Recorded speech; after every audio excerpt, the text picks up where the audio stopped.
Hello friends, welcome back to my YouTube channel. মই অনুৰাগ শৰ্মা আপোনালোক সকলোকে পুনৰবাৰ স্বাগতম জনাইছো মোৰ YouTube চেনেলটোলৈ আজি মই আপোনালোকৰ সন্মুখত এটা নতুন ভিডিঅ' লৈ উপস্থিত হৈছো আৰু আজিৰ ভিডিঅ'টোত মই আপোনালোকৰ সৈতে শেয়াৰ কৰিম ডিসকাস কৰিম হেকটিয়াকে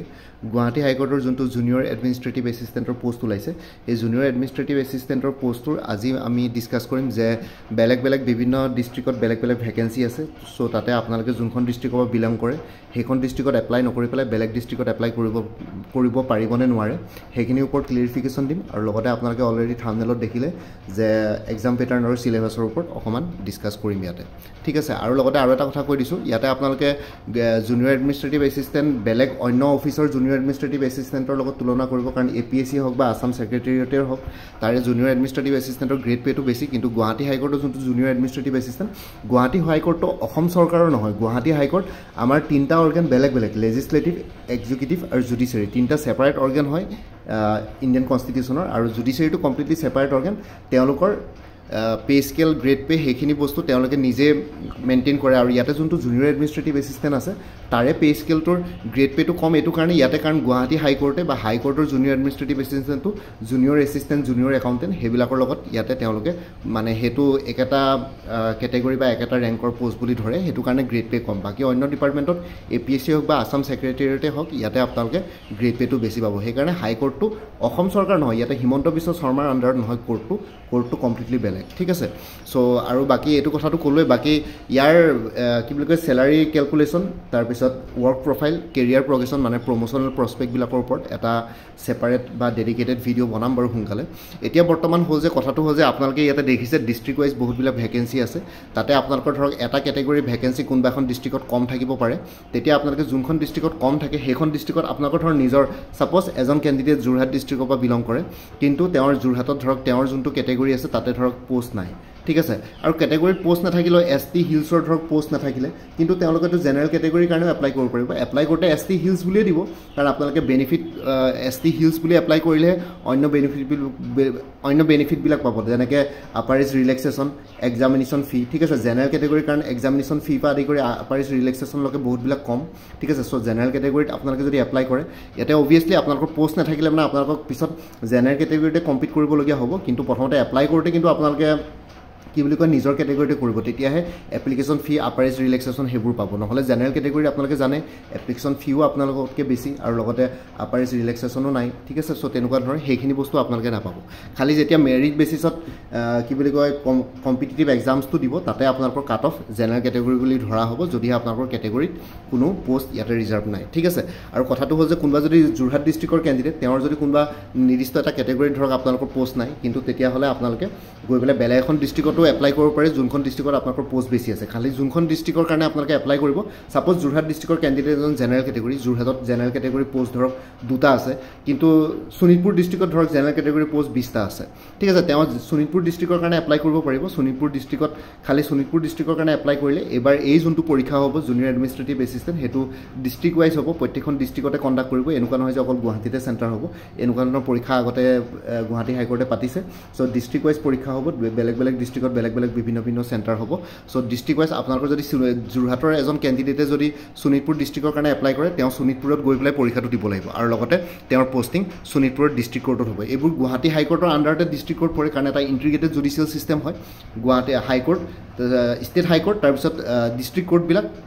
তেনেকে থাকে সো হেতু কাৰণে ইন্টিগ্ৰেটেড জুডিচিয়েল সিস্টেমৰ আন্ডাৰ জুডিচিয়াৰী সিস্টেমৰ আন্ডাৰ ইয়াতে ডিস্ট্ৰিক্ট কোৰ্ট বিলাকত এবাৰ এপইন্টমেন্ট হ'ব এই junior administrative assistant so district wise আপোনালোকে যোনখন ডিস্ট্ৰিক্টৰ কাৰণে এপ্লাই কৰিব সেইখন ডিস্ট্ৰিক্টতে আপোনালোকৰ এক্সাম সেন্টাৰ পৰিব তাতে গৈ পেলাই পৰীক্ষা দিব লাগিব আৰু লগতে পোষ্টিংও আপোনালোকৰ সেইখন ডিস্ট্ৰিক্টতে লাইফ টাইম হ'ব ঠিক আছে সো আপোনালোকে ধৰক যোৰহাটৰ ক্যান্ডিডেট এজন যদি শোণিতপুৰ ডিস্ট্ৰিক্টত এপ্লাই কৰে তেওঁ শোণিতপুৰ ডিস্ট্ৰিক্টত গৈ পৰীক্ষাটো দিব লাগিব আৰু তেওঁৰ এপইন্টমেন্টটো শোণিতপুৰ ডিস্ট্ৰিক্টৰ ডিস্ট্ৰিক্ট কোৰ্টতে তেওঁৰ এপইন্টমেন্ট হ'ব সো হেতুৰ কথা মই বাকি এখিনি আইট হ'ব আপোনালোকৰ ক্লিয়াৰ হ'ল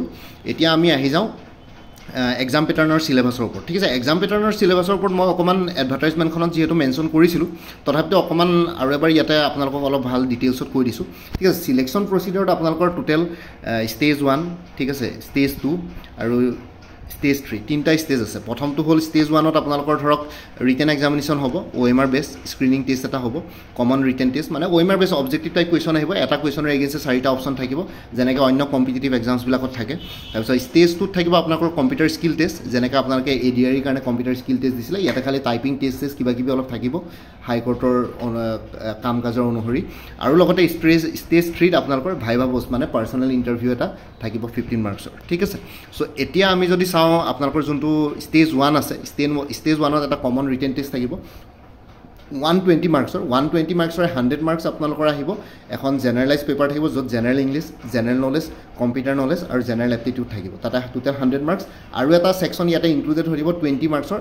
আছামিজ ছেকশ্যন অসমীয়া ছেকশ্যনটোত আকৌ আপোনালোকে 20ৰ ভিতৰত মিনিমাম 40% মাৰ্কছ মানে 8 মাৰ্কছ আপোনালোকে স্ক'ৰ কৰিব লাগিব যদিহে কোনোবাই সেই অসমীয়া ছেকশ্যনটোত 20ৰ ভিতৰত 8 নম্বৰ স্ক'ৰ কৰিব নোৱাৰে 20ৰ ভিতৰত 8 মাৰ্কছ বা 40% স্ক'ৰ কৰিব নোৱাৰে তেওঁলোকে তেতিয়াহ'লে সেইখন অসমীয়াখন ডিছকুৱালিফাইড ধৰা হ'ব ইয়াতে কোনো কেটেগৰী ৱাইজ ৰিজাৰ্ভেশ্যন নাই যে জেনেৰেলৰ কাৰণে 8 মাৰ্ক বাকীকেইটাৰ কাৰণে 2 মাৰ্কছ তেনেকুৱা নহয় সকলো ইৰিছপেক্টিভ অফ অল কেণ্ডিডেটছ অল কেটেগৰীজ ইয়াতে 20ৰ ভিতৰত 8 মাৰ্কছ স্ক'ৰ কৰিব লাগিব লাগিলে তেওঁ যিকোনো ডিষ্ট্ৰিক্টৰ হওক ডিমা হাছাৰ হ'লেও হ'ব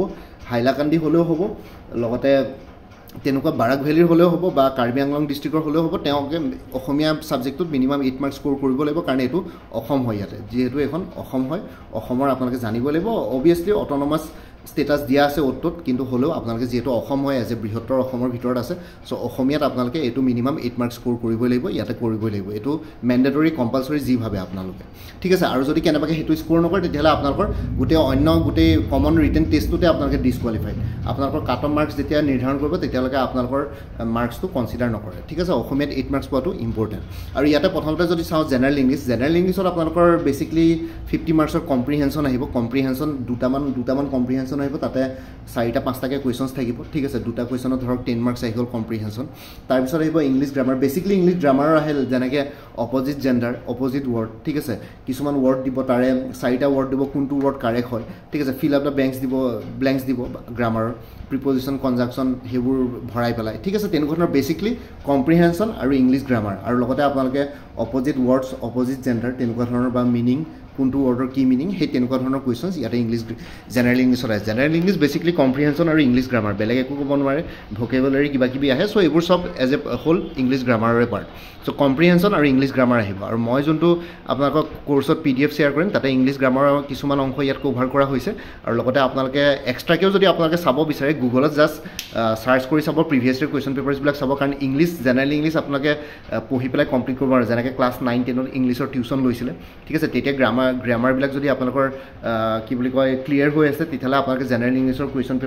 কুৱেশ্যনখিনিৰ কাৰণে ভয় কৰিব নালাগে ইজিলি পাৰিব আৰু মই যোনখিনি কৰ্চত ভৰাই দিছোঁ কিছুমান চ' সেইখিনি মৰলেছ আপোনালোকৰ বহুতখিনি হেল্প কৰিব ঠিক আছে জেনেৰেল ইংলিছ বেছিকলি কম্প্ৰিহেনশ্যন আৰু ইংলিছ গ্ৰামাৰ মই ক'লোৱে 50 মাৰ্কছ আৰু যদি জেনেৰেল নলেজ আৰু কম্পিউটাৰ নলেজৰ কথা কওঁ জেনেৰেল নলেজ বুলি ক'লে মানে বহুতবিলাক ইয়াতে ছেকশ্যন সোমাই থাকে জেনেৰেল নলেজ বুলি ক'লে এজ এ হ'ল history geography polity economy environment science and technology current affairs এইবিলাক বস্তু জেনেৰেল নলেজত সোমাই থাকে ঠিক আছে মই যোনখিনি কথা কৈছোঁ সেইখিনি ভালকৈ শুনি লওক এতিয়া মই কথাটো শুনিবলৈ বেয়া হ'লেও মই ইয়াৰ আগতে সয়েল কনজাৰভেশ্যন ৰেঞ্জাৰ আৰু ফৰেষ্ট ৰেঞ্জাৰৰ ভিডিঅ'জ বনাইছিলোঁ ঠিক আছে গুৱাহাটী হাইকোৰ্টৰ ভিডিঅ' বনাইছিলোঁ বহুতে মোৰ ভিডিঅ'ত কোৱা কথাখিনি নুশুনি পেলাই তেওঁলোকে চাউণ্ডটো চাগে মিউট কৰি পেলাই অকল জাষ্ট ভিডিঅ'টো ওপৰৰ ওপৰকৈ চাই গৈছে তেনেকৈ হ'লে আপোনালোকে বুজি নাপাব মই যোনখিনি কথা কৈছোঁ সেইখিনি শুনিব তেতিয়া আপোনালোকে কমেণ্ট ছেকশ্যনত কমেণ্ট কৰি পিছৰবাৰ সুধিবলগীয়া নহয় অভিয়াছলি কিবা যদি ডাউট থাকে নিশ্চয় সুধিব কিন্তু ভিডিঅ'ত কোৱা কথাখিনিকে একেখিনিকে সুধি থাকিলে অলপ দিগদাৰ হয় কাৰণ কমেণ্টত মই বহুত দেৰি পিছত কমেণ্টবিলাক চাওঁ আকৌ ৰিপ্লাই কৰোঁতে মই আকৌ ধৰক মই বহুতবিলাক এক্সামৰ কাৰণে ভিডিঅ' বনাই থাকোঁ আকৌ এডভাৰটাইজমেণ্টটো খুলি পেলাই চাব লাগে কি বনাইছিলোঁ কি কথা চ' তেনেকৈ হ'লে অলপ টাইমটো বেছি কনজিউম হৈ যায় আপোনালোকৰ কাৰণেও দিগদাৰ হয় চ' সেইটো কাৰণে মই যিখিনি কথা কৈছোঁ সেইখিনি শুনি লওক জেনেৰেল নলেজত আপোনালোকৰ history geography polity economy environment ঠিক আছে art and culture important personalities sports books and authors current affairs সেইখিনি গোটেইখিনি থাকিব sports books and authors current affairs সেইবিলাকত আপোনালোকে কালচাৰ লিটাৰেচাৰ সেইবিলাক বস্তু আপোনালোকে যিকোনো কম্পিটিটিভ এক্সামৰ কিতাপত পাই যাব লগতে মোৰ যোনটো কৰ্চ কিনিব তাতো ইনক্লুডেড আছে ঠিক আছে আৰু history geography polity economy ecology science and environment সেইবিলাক গোটেইবিলাক বস্তু ইয়াতে কভাৰ কৰা হৈছে আৰু লগতে আপোনালোকৰ কাৰেণ্ট এফেয়াৰ্ছত আপোনালোকৰ ইম্পৰ্টেণ্ট ডেটছ ঠিক আছে এতিয়া ইণ্টাৰনেশ্যনেল য়োগা ডে কেতিয়া 21 জুন তাৰে থিম কি আছিলে চ' তেনেকুৱা ধৰণৰ কুৱেশ্যনছ ইয়াতে আহিব পাৰে লগতে লেটেষ্ট কোনোবাই যদি কিবা কিতাপ লিখিছে তাৰে কিতাপখনৰ অথৰ কোন ঠিক আছে নৰেন্দ্ৰ মোদীয়ে এতিয়া লেটেষ্ট লাষ্ট ইয়েৰ চাগে এখন কিতাপ ৰিলিজ কৰিছিলে সেইখনৰ কিতাপখন কি পেৰাডক্সি অফ কিবা প্ৰাইম মিনিষ্টাৰ কিবা এখন আছিলে সো তেনেকুৱা ধৰণৰ কোৱেশ্চনছ এইবিলাকে আপোনালোক কাৰেণ্ট এফেয়াৰ্ছৰ কুৱেশ্যনটো পাই যাব মোৰলেছ সেইখিনি পঢ়িলে মানে আপোনালোকৰ এইখিনি বস্তু কভাৰ হৈ যায় স্পৰ্টছ ৰিলেটেড কুৱেশ্যনছ যেনেকৈ ৰিচেণ্টলি আপোনালোকৰ ইয়াতে ইংলেণ্ডত ভাৰতৰ কি বুলি কয় টেষ্ট সিৰিজ যোনটো চলি আছে ইংলেণ্ড আৰু ইণ্ডিয়াৰ তাতে আপোনালোকৰ ৰিচেণ্টলি আপোনালোকৰ যোনটো শুভমন গিলে এটা ৰেকৰ্ড ব্ৰেক কৰিছে সো সেই ৰেকৰ্ড ব্ৰেকৰ কথাটো সুধিব পাৰে কুৱেশ্যনত সো তেনেকুৱা ধৰণৰ এইবোৰ কাৰেণ্ট এফেয়াৰ্ছৰ কুৱেশ্যন কাৰেণ্ট এফেয়াৰ্ছত আহি যাব সো জেনেৰেল নলেজত এইখিনি বস্তু ইনক্লুডেড হৈ থাকে তাৰপিছত important percentage arts and culture সেইবিলাকৰ ওপৰতো কুৱেশ্যনছ থাকে সেইবোৰ বস্তু মোৰ কোৰ্চবিলাকত আপোনালোকৰ ইনক্লুডেড আছে ঠিক আছে আৰু লগতে কম্পিউটাৰ নলেজত আপোনালোকৰ কম্পিউটাৰ বেছ কুৱেশ্যনছ আহিব ৱৰ্ড কি বুলি কয় এক্সেল পাৱাৰ পইণ্ট সেইবিলাক ৰিলেটেড কিছুমান কুৱেশ্যনছ আহিব লগতে কম্পিউটাৰ নেটৱৰ্ক ৰিলেটেড কুৱেশ্যনছ আহিব যেনেকৈ ইনফৰমেশ্যন টেকনলজি কিবা কিবি চাৰিটামান নাম দি দিব ইয়াৰ ভিতৰত কোনটো কম্পিউটাৰ ভাইৰাছ সুধিব পাৰে চ' তেনেকুৱা ধৰণৰ কম্পিউটাৰ নলেজৰ কুৱেশ্যনছ এনেকুৱা ধৰণৰ আহে কম্পিউটাৰ নলেজটো আজিকালি লাগে আৰু যিহেতু ইয়াতে মিনিমাম 3 মান্থৰ ডিপ্ল'মা বিচাৰিছে চ' আপোনালোকে যিহেতু কম্পিউটাৰ কোৰ্চ কৰি আহিছে চ' ইয়াতে আপোনালোকৰ কম্পিউটাৰ নলেজৰ কুৱেশ্যনছ আহিলে মানে তেওঁলোকে ভাবি লৈছে যে আপোনালোকে কম্পিউটাৰ নলেজৰ কুৱেশ্যনছ অলপ হ'লেও ইয়াতে আইডিয়া আছে আৰু জেনেৰেল এপ্টিটিউড বুলি ক'লে মানে ইয়াতে মেথমেটিক্স ৰিজনিং কোৱান্টিটিভ এপ্টিটিউড সেই তেনেকুৱা ধৰণৰ কুৱেশ্যনছ আহি থাকে মোৰ কোৰ্চটোত অলৰেডি ইনক্লুড আছে কোৰ্চটো ইনক্লুডেড আছে মানে কি যিমানবিলাক একেলগে কম্পিটিটিভ এক্সামছ হৈছে সেই কম্পিটিটিভ এক্সামছবিলাকৰ কম্পাইলেশ্যনৰ এটা ধুনীয়াকৈ বনাই থোৱা আছে তাতে আপোনালোকে ষ্টেপ বাই ষ্টেপ এক্সপ্লেনেশ্যন ফৰ্মুলা গোটেইখিনি পাই যাব জেনেৰেল এপ্টিটিউডৰ চ' সেইখিনি চাই গ'লে কমন পৰে এতিয়া যোৱাকালি APSC জুনিয়ৰ এডমিনিষ্ট্ৰেটিভ এছিষ্টেণ্টৰ পৰীক্ষাটো হৈ গৈছে মই যোনকেইটা কম্পাইলেশ্যন আপোনালোকক দিছিলোঁ মই কোৰ্চ বিক্ৰী কৰোঁতে সেই কম্পাইলেশ্যনৰ পৰা কুৱেশ্যনছ গোটেইবিলাক 100% কমন আহিছে খালি জাষ্ট ফিগাৰ্ছ আৰু নাউন্সবিলাক চেঞ্জ কৰি দিয়ে বাকী একেই থাকে ঠিক আছে চ' সেইখিনি পঢ়ি গ'লে আপোনালোকৰ মৰলেছ গোটেইখিনি কভাৰ হৈ যাব জেনেৰেল এপ্টিটিউডৰ চ' জেনেৰেল এপ্টিটিউড মানে বেছিকলি সেয়াই মেথছৰ কুৱেশ্যন আহিব দুই এটা ৰিজনিং আহিব এলফাবেটিকেল চিৰিজ আহিব সেই তেনেকুৱা ধৰণৰ কুৱেশ্যনছ আহিব আৰু বৰ বেছি টান নাথাকে আপোনালোকে যদি প্ৰিভিয়াছ ইয়েৰ কুৱেশ্যন পেপাৰ চায় তাৰপিছত আহি গ'ল এতিয়া অসমীয়াৰ ওপৰত official language of the state of Assam ইয়াতে অসমীয়া আছামিজ বুলি ক'লে মানে আছামিজ গ্ৰামাৰৰ ওপৰত কুৱেশ্যন আহিব বেলেগ নাহে কেতিয়াবা গুৱাহাটী হাইকোৰ্টৰ দুই এবাৰ LDA কপিষ্টৰ পৰীক্ষাত কেতিয়াবা অসমীয়াতে তেওঁলোকে কিছুমান কুৱেশ্যন সুধি দিছে লাইক নামঘোষাখন কোনে লিখিছিলে শংকৰদেৱ মাধৱ কন্দলী ঠিক আছে আনন্দ কন্দলী তেনেকৈ 4টামান অপশ্যন আছিলে চ' নামঘোষা কোনে লিখিছিলে মাধৱদেৱ এনচাৰটো কাৰেক্ট চ' অসমীয়াতে তেনেকুৱা দুই এটা কুৱেশ্যন সুধি দিছিলে সেইখিনি আপোনালোকে জেনেৰেল নলেজ ছেকশ্যনটো পঢ়িলে মানে সেইখিনি কভাৰ হৈ যাব এনেই জেনেৰেলি আছামিজ সেকশনটো আছামিজ গ্ৰামাৰ আহে কিন্তু দুই এটা কুৱেশ্যন অসমীয়াত MCQs আহি যায় MCQs গোটেইখিনি MCQs আহিব ইয়াতে গোটেই কমপ্লিট ৰিটেন টেষ্টটো MCQ ফৰ্মেটত আহিব চ' অসমীয়া গ্ৰামাৰখিনি আপোনালোকে পঢ়ি যাব চ' ইয়াতে কোৰ্চটোত কিছুমান গ্ৰামাৰ ইনক্লুড কৰা হৈছে আৰু লগতে আপোনালোকে ৰচনা প্ৰভা বুলি এখন কিতাপ আছে সেইখনো আপোনালোকে কিনি ল'ব পাৰে সেইখনটো আপোনালোকে আছামিজ গ্ৰামাৰ পাই যাব চ' বাকী মোৰ কোৰ্চটোত যোনবিলাক আছামিজ গ্ৰামাৰ আছে সেইখিনি আপোনালোকে প্ৰিভিয়াছ ইয়েৰ কুৱেশ্যন পেপাৰত গোটেইবিলাকে কমন পৰিছে আপোনালোকে তাৰপৰা চালেও হৈ যাব আৰু তাৰোপৰি আপোনালোকে এডিশ্যনেলি যদি কিবা চ'ৰ্চ ফ'ল' কৰিব পাৰে তেনেহ'লে ৰচনা প্ৰভা কিতাপখন কিনি ল'ব সেইখিনিৰ পৰা আপোনালোকৰ কভাৰ হৈ যাব ঠিক আছে আৰু লগতে জেনেৰেল নলেজত আৰু কিছুমান কুৱেশ্যনছ আহে like national bird of India ঠিক আছে national state bird of Nagaland so' তেনেকুৱা ধৰণৰ কুৱেশ্যনছ কিছুমান ইয়াতে আহে হৰ্ণবিল ফেষ্টিভেল ক'ত পাতে কি কথা সেইবিলাক আৰু আৰ্টছ এণ্ড কালচাৰ ফেষ্টিভেলছ সেইবিলাকৰ ওপৰত কুৱেশ্যনছ ইয়াতে আহে ঠিক আছে চ' সেইখিনি হৈ গ'ল অসমীয়াৰ ওপৰত মই ক'লোৱে আছামিজ গ্ৰামাৰ আৰু দুই এটা অসমীয়াত ডাইৰেক্ট MCQ টাইপৰ কুৱেশ্যনছ আহিব পাৰে মানে জেনেৰেল নলেজৰ কুৱেশ্যনছ ইয়াতে আহিব পাৰে আৰু ষ্টেজ 1ত আপোনালোকৰ কি হয় টোটেল কুৱেশ্যনছ 120 থাকিব 120 তাত 120 মাৰ্কছ থাকিব বাকী খালি 100 মাৰ্কছৰ কাৰণে আপোনালোকৰ কাট অফটো নিৰ্ধাৰণ কৰিব বাকী যোনটো 20 মাৰ্কছ আছামিজ ছেকশ্যন আছে তাতে জাষ্ট কোৱালিফাইং ছেকশ্যন সেইটো মাৰ্কছ ইয়াতে কাট অফ মাৰ্কছ নিৰ্ধাৰণ কৰোঁতে কনচিডাৰ নকৰে কিন্তু তাতে আপোনালোকে কোৱালিফাই কৰিব লাগিব পাৰ কুৱেশ্যন 1 মাৰ্কে থাকিব নিগেটিভ মাৰ্কিং 0.25 মানে এটা কুৱেশ্যন ভুল কৰিলে মানে 0.25 মাৰ্কে আপোনালোকৰ নিগেটিভ মাৰ্কিং ইয়াতে থাকিব আৰু অসমীয়া ছেকশ্যনটোত তো নিগেটিভ মাৰ্কিং ইয়াতে থাকিব ঠিক আছে অসমীয়া ছেকশ্যনটোতো নিগেটিভ মাৰ্কিং আছে চ' আপোনালোকে নিগেটিভ মাৰ্কিং নাথাকে বুলি নাভাবিব নিগেটিভ মাৰ্কিং অসমীয়া ছেকশ্যনটোতো থাকিব আৰু কেণ্ডিডেটবিলাক 1:5 ৰেচিঅ'ত চিলেক্ট কৰা হ'ব ৰিটেন এক্সামিনেশ্যনৰ পিছত যোনটো কম্পিউটাৰ স্কিল টেষ্ট থাকিব 35 মাৰ্কছত তাত 1:5 ৰেচিঅ' মানে এটা পোষ্টৰ এগেইনষ্ট ধৰক 367টা পোষ্ট আছে 367টা পোষ্টৰ এগেইনষ্টে 5 গুণ ইয়াতে চিলেক্ট কৰা হ'ব চ' এৰাউণ্ড 1700মান কেণ্ডিডেটছ ইয়াতে নেক্সট কম্পিউটাৰ স্কিল টেষ্টৰ কাৰণে চিলেক্ট কৰা হ'ব আৰু যদি যোনখন ডিষ্ট্ৰিক্টত এপ্লাই কৰে ডিষ্ট্ৰিক্ট ৱাইজ আপোনালোকৰ কাট অফ মাৰ্কছ বেলেগ হ'ব ঠিক আছে যোৰহাটৰ ডিষ্ট্ৰিক্টৰ কাৰণে যোনটো কাট অফ মাৰ্ক হ'ব শিৱসাগৰৰ কাৰণে বেলেগ হ'ব শোণিতপুৰৰ কাৰণে বেলেগ হ'ব কামৰূপ মেট্ৰৰ কাৰণে বেলেগ হ'ব কাট অফ মাৰ্কছ ডিষ্ট্ৰিক্ট ৱাইজে হ'ব ইয়াতে অভাৰঅল 367টা পোষ্টৰ কাৰণে কাট অফ মাৰ্কছ অভাৰঅল গোটেই অসমৰ কাৰণে নহয় ধৰক শ্ৰীভূমিৰ কাৰণে কাট অফ বেলেগ হ'ব ওদালগুৰিৰ কাৰণে বেলেগ হ'ব ৱেষ্ট কাৰ্বি আংলঙৰ কাৰণে কাট অফ বেলেগ হ'ব চ' তেনেকুৱা ধৰণৰ কাট অফ ডিষ্ট্ৰিক্ট ৱাইজ হ'ব ঠিক আছে কাট অফ আপোনালোকে যোনখন ডিষ্ট্ৰিক্টত এপ্লাই কৰে সেইখন ডিষ্ট্ৰিক্টৰ অনুসৰি কাট অফ মাৰ্কছ হ'ব অভাৰঅল গোটেই অসমৰ কাট অফ মাৰ্ক ইয়াতে কনচিডাৰ কৰা নহয় ছাপ'জ মই এনেই জাষ্ট এটা ফৰ এক্সাম্পল ইয়াতে যদি আমি ওপৰলৈ যাওঁ তেতিয়া ছাপ'জ ওদালগুৰিত আপোনালোকৰ 5টা পোষ্ট আছে 5টা পোষ্টৰ এগেইনষ্টে 1:5 ৰেচিঅ' মানে 5টা পোষ্টৰ এগেইনষ্টে 25জন কেণ্ডিডেটছ ইয়াতে চিলেক্ট কৰিব কম্পিউটাৰ স্কিল টেষ্ট চ' ওদালগুৰি ডিষ্ট্ৰিক্টৰ পৰা জেনেৰেল কেটেগৰী যদি 5টা আছে চ' টোটেল 5টা কেটেগৰী ইয়াতে চুজ কৰি পেলাই মানে টোটেল 5টা কেণ্ডিডেটছ চুজ কৰি 5টাৰ 5 গুণ 25 জন কেণ্ডিডেটছ ইয়াতে নেক্সট স্কিল টেষ্টৰ কাৰণে চিলেক্ট হ'ব আৰু কাৰোবাৰ যদি মাৰ্কছ সমান থাকে তেতিয়াহ'লে দুজনক এজন কেণ্ডিডেট ধৰা হ'ব চ' তেনেকুৱা ধৰণকে কৰে ঠিক আছে নেক্সট স্কিল টেষ্টটো কম্পিউটাৰ স্কিল টেষ্ট হ'ব মই ক'লোৱেই 1:5 ৰেচিঅ' চিলেক্ট কৰিব কি বুলি কয় কমন ৰিটেন টেষ্টটোৰ পৰা আৰু কম্পিউটাৰ স্কিল টেষ্টত আপোনালোকৰ 35 মাৰ্কছ থাকিব 35 মাৰ্কছত কি থাকিব কম্পিউটাৰ টাইপিং টেষ্ট থাকিব টাইপিং এপ্লিকেশ্যন ছফ্টৱেৰ 20 মাৰ্কছৰ আৰু টাইপিং টেষ্টটো ইয়াতে অসমীয়াত হ'ব নাই নাজানো জেনেৰেলি অসমীয়াত নহয় ইংলিছতে টাইপিং টেষ্ট থাকে অসমীয়া টাইপিং টেষ্ট জেনেৰেলি নহ'ব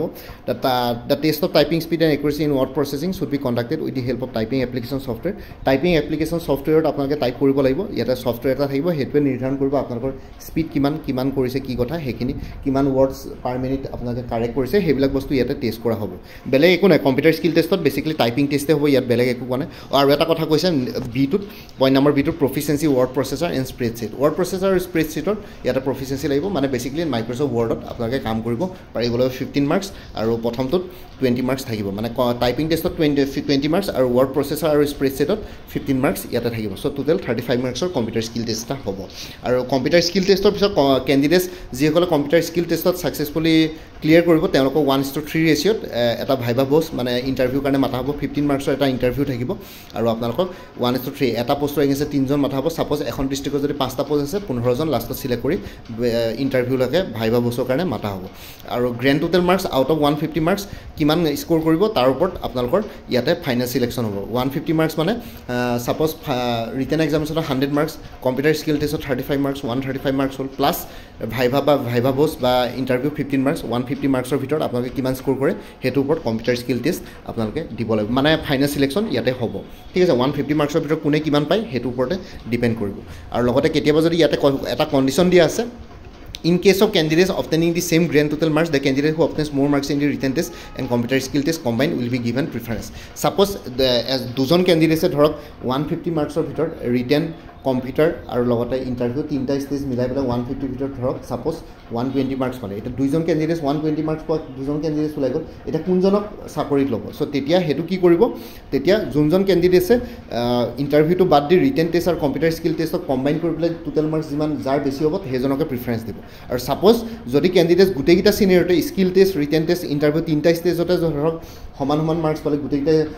পাই পেলাই ধৰক গোটেইকেইটাতে সমান মাৰ্কছ পালে সেইটো কেছত যোনজন বয়সত ডাঙৰ তেওঁলোকে প্ৰিফাৰেঞ্চ দিয়া হয় এইটো ছিষ্টেম UPSCটো আছে বয়সত ডাঙৰজনকে ইয়াতে প্ৰিফাৰেঞ্চ দিয়া হয় সেইটো ৰেয়াৰ কেছ আৰু যেতিয়া তেনেকুৱা ধৰণৰ কিবা ৰেয়াৰ কেছ ওলাব তেতিয়াহ'লে বয়সত ডাঙৰজনক ইয়াতে প্ৰিফাৰেঞ্চ দিয়া হ'ব ঠিক আছে চ' বেলেগ একো নাই আৰু লগতে ইয়াতে হাইকোৰ্টে এটা বস্তু ইয়াতে ভাল কৰিছে high court reserve the right to fix cut off marks for the written test and computer skill test at a later stage if required আৰু গুৱাহাটী হাইকোৰ্টে ইয়াতে ৰিজাৰ্ভ কৰিছে নিজৰ ৰাইট কাট অফ মাৰ্কছ বা ৰিটেন টেষ্টত আৰু কম্পিউটাৰ স্কিল টেষ্টত যদি কেনেবাকৈ দৰকাৰ পৰে কাট অফ মাৰ্কছ মানে হেৰি কৰিবৰ কাৰণে তেওঁলোকে ৰিজাৰ্ভ কৰিছে কাট অফ মাৰ্কছ ফিক্স কৰি দিব পাৰে মানে কোৱালিফাইং মাৰ্কছ এটা ফিক্স কৰি দিব পাৰে এতিয়া ছাপ'জ আপোনালোকে দেখিছে ৰিচেণ্টলি হৈ যোৱা টেট পৰীক্ষাই হওক বা অন্যান্য APSCৰ প্ৰিলিমিনেৰী পৰীক্ষাটো দেখিছোঁ APSCৰ প্ৰিলিমিনেৰী জেনেৰেলৰ কাট অফ যদি 95 এক্স ছাৰ্ভিচমেনৰ মাত্ৰ 12 নম্বৰ ঠিক আছে তেতিয়া তেনেকুৱা ধৰণৰ হ'লে মানে এতিয়া ধৰক 12 নম্বৰ পোৱা কেণ্ডিডেট এজনে ভালকৈ নপঢ়িলে চাব গ'লে ডাইৰেক্ট পৰীক্ষাত বহি দিলেও সিমানটো নম্বৰ পায় মানুহে চ' কথাটো তেনেকুৱা ইয়াতে কোৱালিটিটো কম্প্ৰমাইজ হৈ আছে নে নাই আপোনালোকে নিজে চিন্তা কৰক যদি লজিকেলি আপোনালোকে চাই যদি অকল ৰিজাৰ্ভেশ্যনৰ বেনিফিটছবিলাক নাচাই পেলাই যদি আপোনালোকে লজিকেলি কথাটো ভাবে তেতিয়াহ'লে চাব যে ইয়াতে কোৱালিটি কম্প্ৰমাইজ হৈ আছে এতিয়া ছাপ'জ টেট পৰীক্ষাটো মেথমেটিক্সত কাট অফ মাৰ্কছ PWDৰ 2.5 ঠিক আছে SCৰ কাৰণে আই থিংক 10 নম্বৰ চ' 10 মাৰ্কছ বা 2.5 মাৰ্কছ পোৱা কেণ্ডিডেটজনে বেলেগক কেনেকৈ শিকাব মেথমেটিক্স তেনেকুৱা ধৰণৰ কথা চ' তেনেকৈ হ'লে মানে আমাৰ এডুকেশ্যন চেক্টৰ অসমীয়া স্কুলবিলাকৰ সেইটো কাৰণে হয়তো আজিকালি বহুতে ভাল ফেমিলিৰ মানুহবিলাকে ধৰক যোনবিলাক অকণমান এটা ভাল ফেমিলিৰ মানুহ আজিকালি অসমীয়া স্কুলবিলাকত নপঢ়ে কোৱালিটি কম্প্ৰমাইজ কৰে কিন্তু আপোনালোকে যদি প্ৰাইভেট স্কুলবিলাক চাই মিছনেৰী স্কুলবিলাক চাই মই এইটো প্ৰমোট কৰা নাই মই খালি জাষ্ট ৰিয়েল ফেক্টটো কৈছোঁ তাতে হ'লে মানে টিচাৰ্ছবিলাকৰ সদায় একদম এডুকেশ্যন কোৱালিফিকেশ্যনবিলাক চাই ক্লাছ 10ৰ পৰা একদম পূৰা ডিগ্ৰী মাষ্টাৰ ডিগ্ৰীলৈকে তেওঁলোকৰ পাৰ্চেণ্টেজ কিমান লগতে হেৰি চাই আপোনালোকৰ ডেম' ক্লাছ কৰাবলৈ দিয়ে কেনেকৈ পাৰিছে অকল মাৰ্কছ বেছি পালে নহ'ব ডেম' ক্লাছ চাই টিচাৰ হিচাপে কেনেকুৱা ধৰণৰ ষ্টুডেণ্টে যদি এটা কুৱেশ্যন সোধে আপোনালোকে কেনেকৈ উত্তৰ দিব পাৰে চ' সেইবিলাক বস্তু ইয়াতে কোৱালিটি যদি কম্প্ৰমাইজ হয় ইয়াতে কাট অফ মাৰ্কছ যদি কোনোবা এটা কেটেগৰীৰ কাৰণে বহুত বেছি কম গৈ যায় তেতিয়া গুৱাহাটী হাইকোৰ্টে হয়তো কাট অফ মাৰ্কছ এটা ফিক্স কৰি দিব ছাপ'জ 150 ভিতৰত যদি কাৰোবাৰ ধৰক অনলি 20 মাৰ্কছত যদি ধৰক এটা কেটেগৰী হেৰি হ'ল চিলেকশ্যন হৈ গ'ল তেনেকৈ হ'লে গুৱাহাটী হাইকোৰ্টে হয়তো নল'ব পাৰে ইয়াতে ফিক্স কৰি দিব 150 ভিতৰত মিনিমাম 75 পাব লাগিব তেতিয়াহে চাকৰি দিব ইয়াতে গুৱাহাটী হাইকোৰ্টে মানে আছাম গভৰ্ণমেণ্টৰ নিচিনাকৈ নকৰে ইয়াতে তেওঁলোকে কোৱালিটি কম্প্ৰমাইজ নকৰোঁ বুলি ভাবিছে কোৰ্টৰ কাম কাজ কাৰণ কামবিলাক কৰিবৰ কাৰণে বহুতখিনি নলেজ দৰকাৰ পৰে এপ্লিকেশ্যন লিখিব পাৰিব লাগিব ঠিক আছে ড্ৰাফটিং কৰিব পাৰিব লাগিব সেইবিলাকৰ কাৰণে যথেষ্ট জানিব লাগে মানুহবিলাকে পটককৈ যাকে তাকে মানে কম মাৰ্কছত ভৰাই দিলে মানে ইয়াতে কোৱালিটি কম্প্ৰমাইজ হৈ থাকে চ' ইণ্ডিয়াত বেছিকলি সেইটো প্ৰব্লেমো হৈ আছে বৰ্তমান অকণমান কোৱালিটি কম্প্ৰমাইজ হৈ আছে বহুতবিলাক ছেক্টৰত সেইটো কাৰণে হয়তো আমি চাইনাতকৈও আজিও পিছ পৰি আছোঁ চাইনাটো আমাতকৈ পিছত স্বাধীন হোৱা তথাপিতো আগবাঢ়ি গ'ল চ' সেইখিনি বস্তু গুৱাহাটী হাইকোৰ্টে সেইখিনি বস্তু ইয়াতে কৰিব কথাবিলাক শুনিবলৈ বেয়া লাগিলেও এইটো ৰিয়েল ফেক আৰু মই যোনখিনি ফেক সেইখিনি আপোনালোকৰ সৈতে আপোনালোকে হয়তো যিসকল ভালকৈ আপোনালোকে লজিকেলি থিংক কৰিছে কথাবিলাক ভাবিছে চিন্তা কৰে সেই তেওঁলোকে হয়তো গম পাব এইখিনি কথা মই কি ক'ব বিচাৰিছোঁ চ' গুৱাহাটী হাইকোৰ্টে সেইটো কাৰণে হয়তো কাট মাৰ্কছ ফিক্স কৰে ইয়াতে কথা কৈছে চ' এইখিনিয়ে হৈ গ'ল চিলেকশ্যন প্ৰচিডিয়াৰ আৰু লগতে কি বুলি কয় যোনটো আপোনালোকৰ সিলেকশ্যন প্ৰচিডিয়াৰ আৰু ৰিটেন টেষ্টৰ চিলেবাছ আছিলে এইখিনি মই আপোনালোকৰ সৈতে ডিছকাছ কৰিলোঁ আৰু লগতে আপোনালোকক ক'লোৱে যে যোনখন ডিষ্ট্ৰিক্টৰ আপোনালোকে কেণ্ডিডেট সেইখন ডিষ্ট্ৰিক্টত যদি পোষ্ট কেনেবাকৈ কম আছে আপোনালোকৰ কেটেগৰী বেলেগ ডিষ্ট্ৰিক্টত গৈ পৰীক্ষা দিব পাৰিব খালি যোনখন ডিষ্ট্ৰিক্টৰ কাৰণে এপ্লাই কৰিব সেইখন ডিষ্ট্ৰিক্টতে পৰীক্ষা হ'ব আৰু লগতে সেইখন ডিষ্ট্ৰিক্টতে পষ্টিং হ'ব বাকী জবটো ট্ৰেন্সফাৰেবল হয় নে নহয় মই not sure about that so' transfer নহ'ব পাৰে লাইফ টাইম সেইখন ডিষ্ট্ৰিক্টতে আপোনালোকৰ পষ্টিং হ'ব পাৰে ঠিক আছে এইখিনিয়ে জনালোঁ বাকী আপোনালোকৰ ধৰক কিবা যদি কোৰ্চেছ দৰকাৰ পৰে তেতিয়াহ'লে আপকামিং এক্সামছবিলাকৰ কাৰণে কোৰ্চেছ এভেইলেবল আছে লাইক গুৱাহাটী হাইকোৰ্টৰ কথা ক'লোৱে জুনিয়ৰ এডমিনিষ্ট্ৰেটিভ এছিষ্টেণ্টৰ এটা ফুল কোৰ্চ এভেইলেবল আছে 375 ৰুপিছত কোনোবা যদি ইণ্টাৰেষ্টেড আছে ইয়াতে হোৱাটছএপ কৰিব পাৰে 9706557851 এজ পাৰ অফিচিয়েল চিলেবাছ গোটেইখিনি ইয়াতে কভাৰ কৰা হৈছে আৰু লগতে APSC ফৰেষ্ট ৰেঞ্জাৰ আৰু ছইল কনজাৰ্ভেশ্যন ৰেঞ্জাৰ দুইটাৰে এক্সাম পেটাৰ্ণ চিলেবাছ একে চ' তাৰ কাৰণে ইংলিছ আৰু জেনেৰেল নলেজৰ ইয়াতে কোৰ্চ এভেইলেবল আছে 349ত এইটো নাম্বাৰত হোৱাটছএপ কৰিব পাৰে 9706557851 কাৰেণ্ট এফেয়াৰ্ছৰ কোৰ্চ এটা এভেইলেবল আছে 2024-25 99 ৰুপিছত মান্থ ৱাইজ কাৰেণ্ট এফেয়াৰ্ছ আছে 2024 ফুল ইয়াৰ 2025 জুনলৈকে কভাৰ কৰা হৈছে জুলাই মাহটো জাষ্ট আৰম্ভ হৈছে জুলাই কমপ্লিট হোৱাৰ পিছত আগষ্ট মাহত জুলাই মাহৰ কাৰেণ্ট এফেয়াৰ্ছো পাই যাব কোনোবা যদি ইণ্টাৰেষ্টেড আছে এইটো নাম্বাৰত হোৱাটছএপ কৰিব পাৰে 9706557851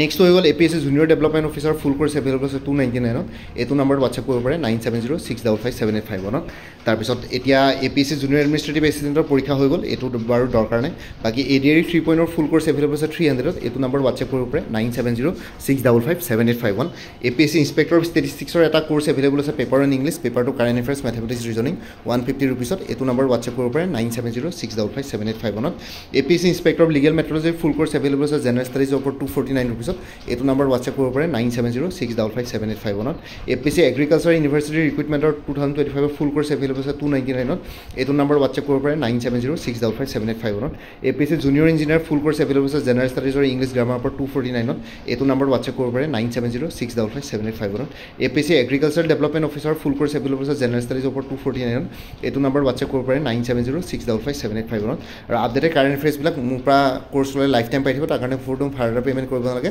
জাষ্ট এটা ৰিমাইণ্ডাৰ মেছেজ দিলে হ'ল প্ৰত্যেক মাহৰ ষ্টাৰ্টিঙতে বা বিগিনিঙতে যে প্ৰিভিয়াছ মান্থ বা লাষ্ট মান্থৰ কাৰেণ্ট এফেয়াৰ্ছ লাগে কোনোবা যদি ইণ্টাৰেষ্টেড কেণ্ডিডেটছ আছে এইটো নাম্বাৰত হোৱাটছএপ কৰিব 9706557851 আপোনাক কোনটো কোৰ্চ লাগে কোৰ্চৰ কণ্টেণ্টছখিনি শ্বেয়াৰ কৰিম লগতে পে'মেণ্টৰ লিংক দি দিম পে'মেণ্ট কৰাৰ লগে লগে গোটেই কোৰ্চটো নিজৰ হোৱাটছএপত PDF ফৰ্মেটত পাই যাব আৰু কোনোবাই যদি আগতে মোৰ পৰা কিবা কোৰ্চ লৈছিলে এবাৰ জনাই দিব তেতিয়া আগৰ মেটেৰিয়েলছখিনি বাদ দি যোনখিনি নতুন মেটেৰিয়েলছ লাগিব সেইখিনি ল'লে হ'ল তেতিয়া প্ৰাইচটো অলপ কমি যাব আৰু ইয়াতে যোনটো হোৱাটছএপ নাম্বাৰ দি আছে এইটো অনুগ্ৰহ কৰি কল নকৰিব এইটো জাষ্ট হোৱাটছএপ মেছেজৰ কাৰণে এভেইলেবল কলৰ কাৰণে এভেইলেবল নহয় বাকী ভিডিঅ' ডেছক্ৰিপশ্যন আৰু কমেণ্ট ছেকশ্যন চেক কৰক তাতে কোৰ্চখিনি কথা আৰু উল্লেখ কৰি দিছোঁ আৰু লগতে মোৰ আৰু এটা চেনেল আছে অসম আইকে বুলি সেই চেনেলটোৰ লিংকটো এই ভিডিঅ'টোৰ ডেছক্ৰিপশ্যনত শ্বেয়াৰ কৰিছোঁ আপোনালোকে সেইটো চেনেলো ছাবস্ক্ৰাইব কৰি ল'ব পাৰিব চ' ভৱিষ্যতলৈ এনেকুৱা ধৰণৰ কম্পিটিটিভ এক্সামছবিলাক দিয়াৰ ক্ষেত্ৰত আৰু অলপ এক্সট্ৰা গাইডেঞ্চ পাই যায়